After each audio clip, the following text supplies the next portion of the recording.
welcome to the Media Outlet, the show where you can plug into all of the latest entertainment news. My name is Kaylin Brown, and I am your host. Let's get this show started. First off is movie news. We are going to talk about some of the movies that are coming to theaters this Friday, December 2nd. First up is Incarnate. A scientist with the ability to enter the subconscious minds of the possessed must save a young boy from the grips of a demon with powers never seen before, while facing the horrors of his past. This stars Carsey Van Houten and Aaron Eckhart. This entity is strong. The strongest I've ever encountered. What happens when this entity is done with a kid and decides to jump? The boy dies. I'm really not looking forward to this one. The style of the movie really reminds me of the Insidious movies, which aren't bad movies, but I really don't care to watch another movie just like it. Next up is Man Down. When a U.S. Marine returns home from Afghanistan, he finds that the place he once called home is no better than the battlefields he fought overseas.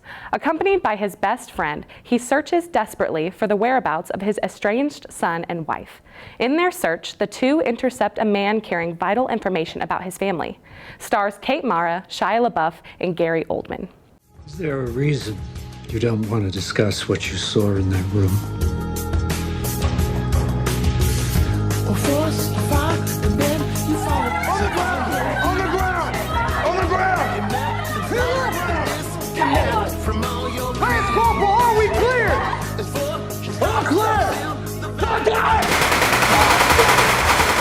I don't know what it is about this movie that gives it such a hurts-to-watch approach to it, but I like it. I think it has to do with Shia LaBeouf and his ability to show such intense emotion on camera. This seems like the kind of movie you really need to mentally prepare yourself for. Next up is Jackie. Following the assassination of President John F. Kennedy, First Lady Jacqueline Kennedy fights through grief and trauma to regain her faith, console her children, and define her husband's historic legacy. This movie stars Natalie Portman. And you? I believe that the characters we read about on the page end up being more real than the men who stand beside us.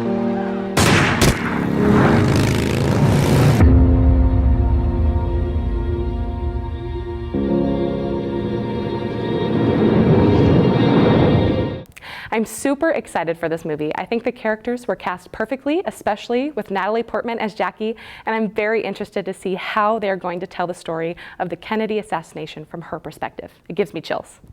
Next, we have Run the Tide. Ray gave up his chance at college and love to raise his young half-brother Oliver. But when his meth-addicted mother Lola is released from prison, determined to rebuild her family, Ray kidnaps his younger brother and escapes their desert home for the California coast, chasing the dream that he let go years ago.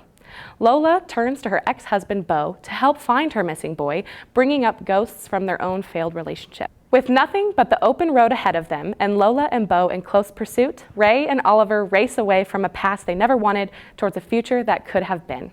Starring Taylor Lautner and Constance Zimmer. You know the drill. Take you there whenever you want to see her, but I have nothing to say to her. When are they releasing you? The 15th. You mean in 2 days? You don't gotta worry about him anymore. What are you thinking, that I'm just gonna give him to you? No, I'm taking him. I'm excited to see Taylor Lautner in a more challenging role this year. He's played a lot of fictional or comedic roles, so I look forward to seeing him get real and down to earth in this dramatic film. I think there are many people that could relate to this film in one way or another, so it'll be interesting to see people's perspective on this story. Finally is Siren. A bachelor party becomes a savage fight for survival when the groomsmen unwittingly unleash a fabled predator upon the festivities. This movie stars Hannah Fearman. Welcome. Yes.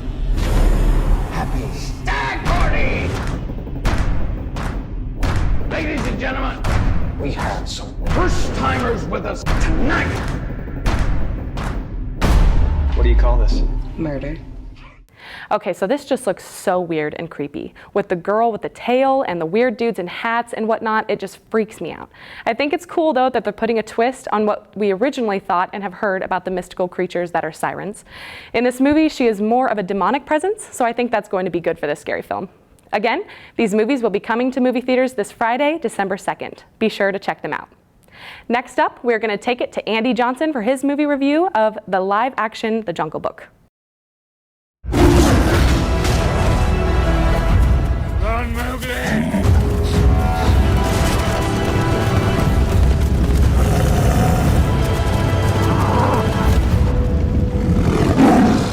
everybody, Andy Johnson here. Disney has been making bank recently with taking their classic animated films and bringing them into live action. You got Cinderella, you got Maleficent, Pete's Dragon, and the upcoming Beauty and the Beast. But I'm going to talk about one that came out during April, but is now coming out on 3D Blu-ray. Welcome to The Jungle Book. After a threat from the tiger Shere Khan forces him to flee the jungle, a man cub named Mowgli embarks on a journey of self-discovery with the help of Panther Bagheera and a free-spirited bear, Baloo. If anything happens to that kid, I'll never forgive myself. This film loosely uses the word live action. I say that because the only thing that is live action is Mowgli. Everything else is computer generated, kind of like what I'm doing. Right now, I'm behind a green screen, but when I snap my fingers, I'm in the Jungle Book. My CG is a little novice, but the CG in the Jungle Book is the most realistic I've seen since Avatar. It is amazing. And Jon Favreau, the director of the film, has been tapped to direct the live-action adaptation of The Lion King. If it is half as good as the Jungle Book, we are in for a treat. I can't help but notice there's this strange odor today. What is it?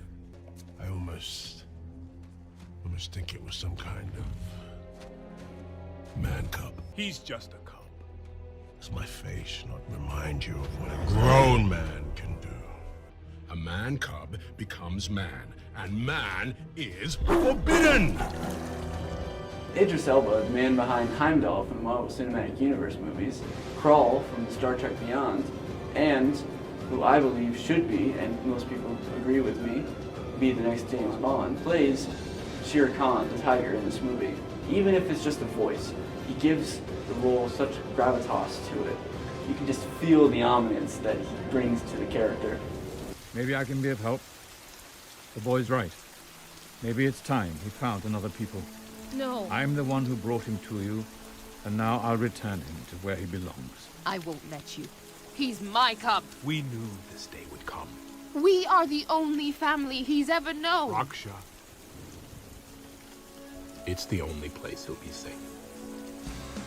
Now, the one gripe I have with this film is that it's basically the same plot as the original. And I know it's a remake, and I know it's based off a book of the same name, but they could have had at least something different to the original story. I will say that the one twist, and spoilers, Mowgli's father is the one that blinds Shere Khan in the left eye. I thought that was a nice twist. It gives you a hatred for the character of Shere Khan. He hates humans, and then you feel for him. You understand where he comes from.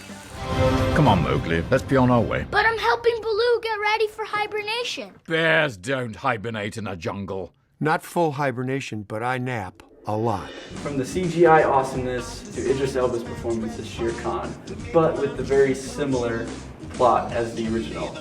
The remade Jungle Book is still a fun for the whole family. I give it a 9 out of 10. This has been Andy Johnson from the Media Outlet. Bring it back to you guys in the studio.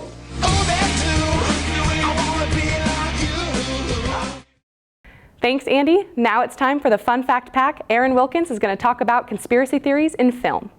Hello everyone, Aaron Wilkins with the Media Outlet to tell you about some of the crazy conspiracy theories generated from films we all know and love.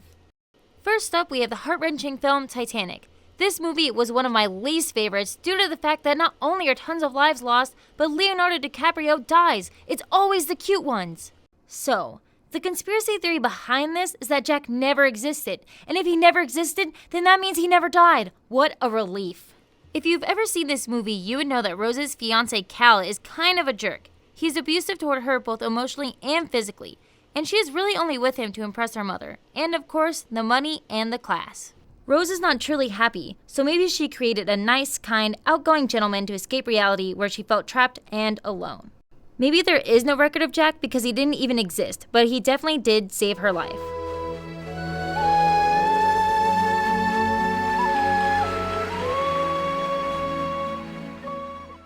Another well-known movie on the list is one of my all-time favorite movies in the entire universe, Forrest Gump. My mom always said life was like a box of chocolates. You never know what you're going to get.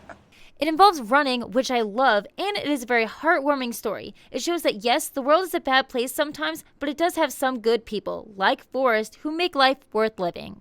For those of you that haven't seen this film before, I need to show you something real quick before I tell you about this theory. His name's Forrest. Like me. I named him after his daddy. Now, let me tell you something that might break your heart. The theory is that Jenny's son doesn't belong to Forrest. No! God, please, no! No! I get it, guys. I'm just as sad as you are, but I'm honestly not surprised. We know that Jenny was a little promiscuous and hung around with a lot of different guys back in her day. Maybe she called upon Forrest, the older one of course, to take care of her son because she knew that he would be in good hands. I'm not a smart man, but I know what love is. Jenny didn't have the best childhood, or the best adulthood for that matter, so it seems like this decision would at least give her a little bit of stability in her crazy life. Last but not least, a movie that we all know and love, Willy Wonka and the Chocolate Factory. The idea that Willy Wonka is an evil genius. Would you like to see? Yeah. Supporting evidence points towards Slugworth, Wonka's employee named Wilkinson. He shows up each time a child finds a golden ticket. It's almost like he knew which child would get one.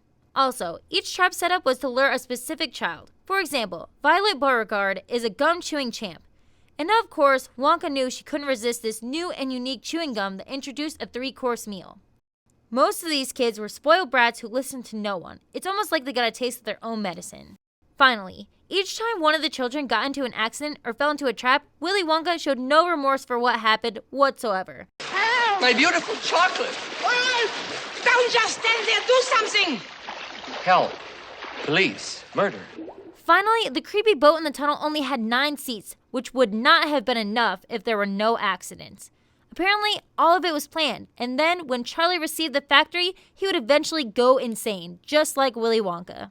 Now, out of all of these, the one that I enjoy the most is the Forrest Gump theory. Yes, it breaks my heart a little bit, but it has the best supporting evidence. Now you know my opinion, but I would like to know what you guys think about these, and fill me in with any other conspiracy theories that I didn't get to. Tell me about it on our Facebook page, The Media Outlet. That's all I have for you guys today. If you want your mind to be blown, you can check out more conspiracy theories along with the ones I talked about on thethings.com. Don't forget to be awesome. This is Aaron Wilkins with The Media Outlet. It's time for us to take a break. We'll be right back with The Media Outlet.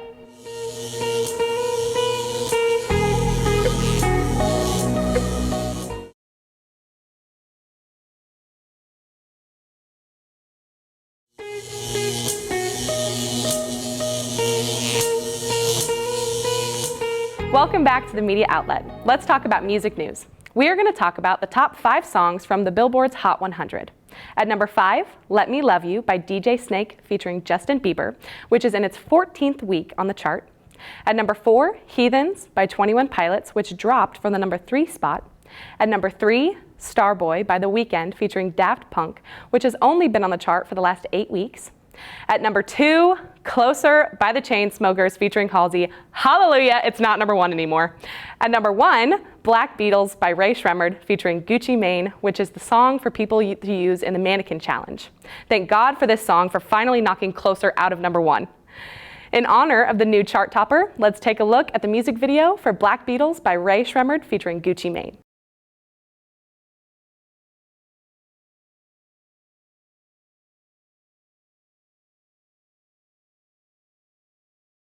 Now we're going to pass it to Trevor Watson for his album review of Mothership by Dance Gavin Dance.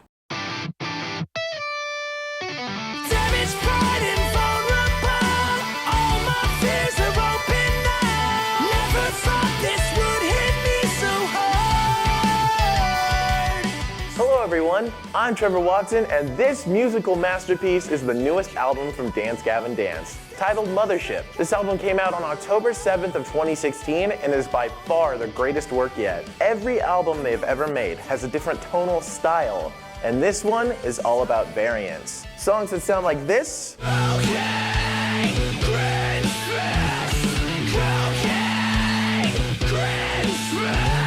will later sound like this.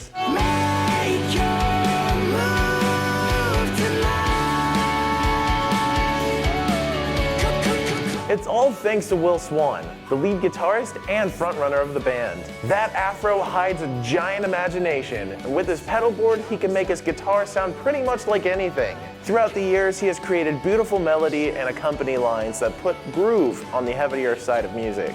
And I think it is most prominent in the song Young Robot. Drink that love, don't demand it, 'cause baby I can't stand it when you look so pathetic. I can't stop with the drink that love, it's like a habit, feeling like a savage. You know I gotta have it, I gotta have it all. Matt Mingus is a very talented drummer, since I can appreciate those who won't just default to the simplest beat to tie in the measure. You don't have to know a lot about music theory to feel it. But there are small decisions on which a cymbal or drum hit at each fourth beat of a measure can change the flow of a song. Matt will usually follow the accompany guitar or the bass line with his kick drum. The snare will keep time in a measure or fill a transition through sections of a song. And his cymbals either keep every beat or stylize the points between each fourth beat of a measure and the start of the next measure of a riff. And while on paper this all seems very simplistic and mathematical, in practice, it is so unique and very syncopated. Tillian Pearson has come a long way since Acceptance Speech, and I am so glad he broke the 2-album curse, being the first singer to be on 3 albums since the band started. I'm not counting EPs, just the albums. When he joined DGD, he was very adaptive to their style choices, and since Acceptance Speech, he's taken more freedom in his contribution to the album's tone, giving a more raw and growly delivery on his vocals. Similar to the work that he did in his previous band, Tides of Man. The track, Here Comes the Winter, really shows off all of his vocal range.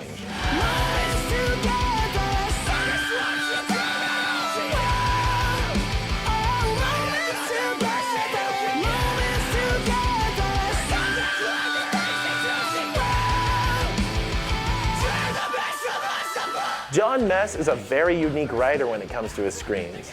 He has explained that he writes based off the moment. Not everything in his song has to tell a story. It could be the reaction to the instruments in the background, or the feelings that he wants to reflect on.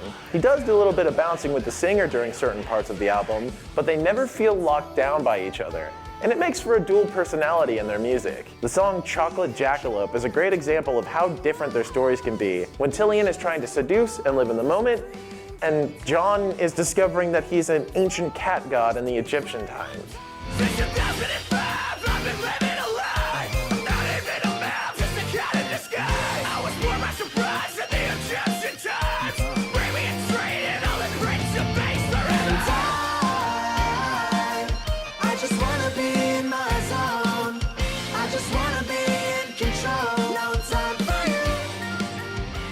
I absolutely love Inspire the Liars. It's such a perfect example of them at their best. Everything I mentioned earlier is blended here. Matt Mingus' detailed drumming, Tillian's powerful vocals, John Mess and his poetic madness, and Will overlaying his guitar melody with a synth guitar effect. The song has a style change near the breakdown, and then the buildup of the ending melts my mind. So many layers compiled into a beautiful composition.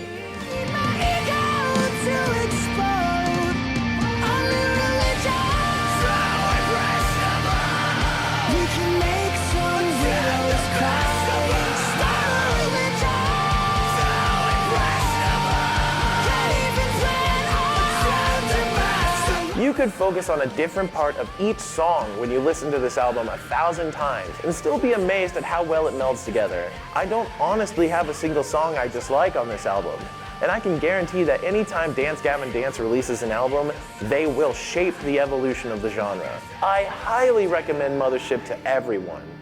I'm Trevor Watson, and you're watching The Media Outlet. Now it's time for another break. Make sure you stay plugged into The Media Outlet.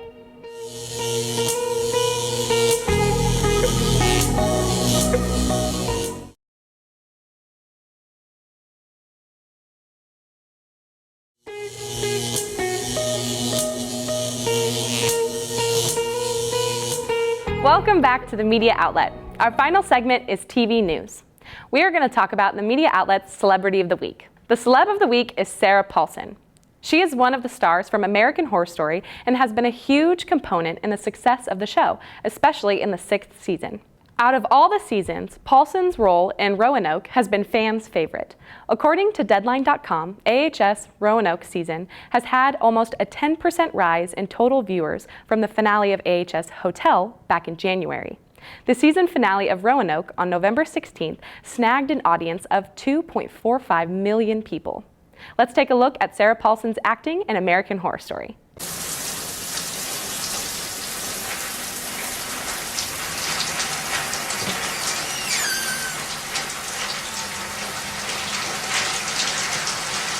Rory?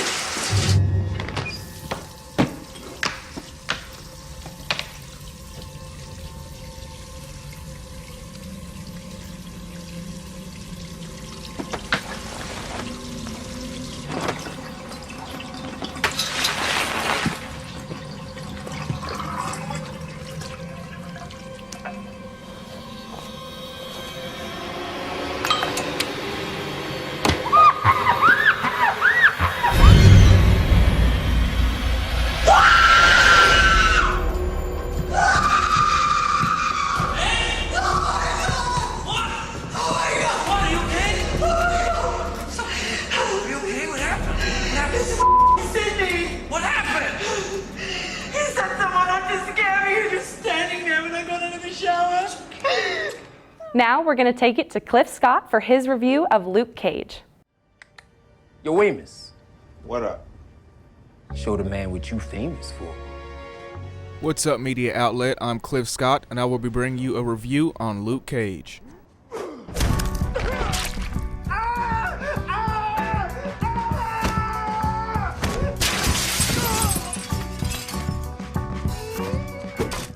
Luke Cage is an American superhero who was an ex-convict in prison for a crime he did not commit. After being subjected to an involuntary experiment, he gained the powers of superhuman strength and unbreakable skin.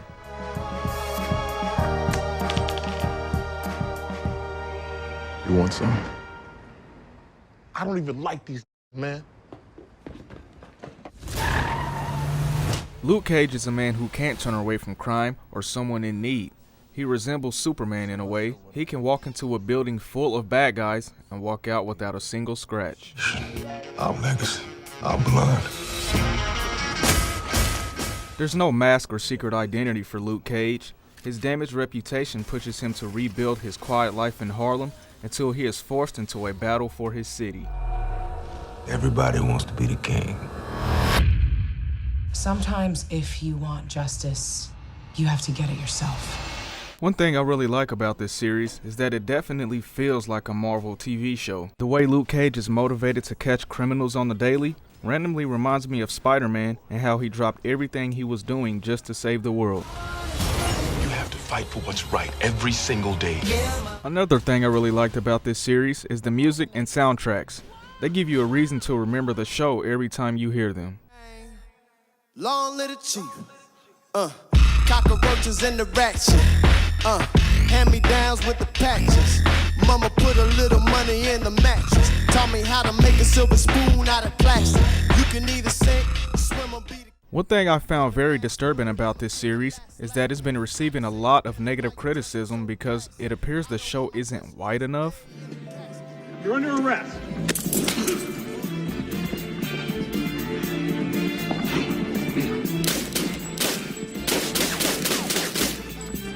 I would rate this show a 9 out of 10 because of its action-packed drama. I also think all of the actors played their roles exceptionally well.